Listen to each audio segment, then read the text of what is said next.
2009లో జరిగిన ఈ ల్యాండ్ విషయంలో మీ ప్రభుత్వమే ఉండే, ఇదే అధికారి ఉండే, ఇదే అధికారి ఇప్పుడు కూడా ఉన్నాడు.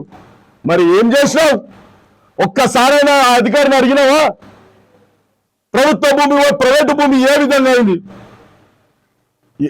నాకు ఇప్పుడు గుర్తుకొస్తుంది, ఇలాంటి చక్క పెట్టడానికే, మరి ఇలాంటి సర్దడానికే ఈ యొక్క శ్రీ గణేష్ ఎమ్మెల్యే గారు మరి చక్క పెట్టడానికి ఏమన్నా సర్దిండా అనే ఒక అనుమానము కంటోన్మెంట్ ప్రజల్లో జరుగుతుంది.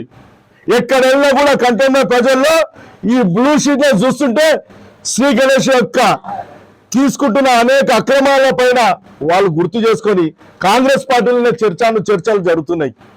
చాలా మంది అంటున్నారు, ఎమ్మెల్యే గారు నువ్వు ఎక్కడ వెళ్ళినా కూడా ఈ బ్లూ షీట్ లో ఎమ్మెల్యేకు పెద్ద ఎత్తున ముడుపులు రాలినాయి, ముడుపులు వచ్చినాయి, కోట్లాది రూపాయలు అన్నారు. ఫస్ట్ నువ్వు అది చూసుకో.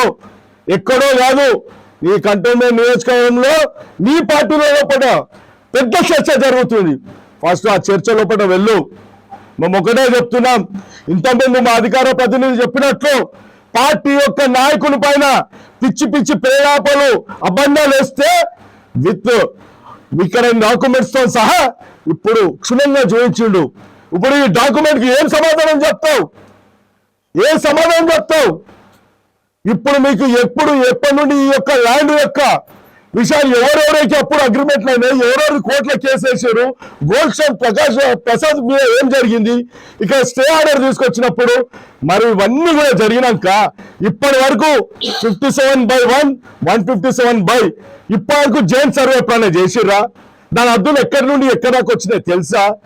ఇప్పటి వరకు ఈ అయోమయంలో పెట్టి కొంతమంది గుండాలు, కొంతమంది బడాబాబులు కంటోన్మెంట్ ప్రజల్లో రుయ్యి అని 171 యొక్క భూమి వైపు వస్తుంటే ప్రజల లోపల అందరూ భయాందోళనకు గురవుతున్నారు.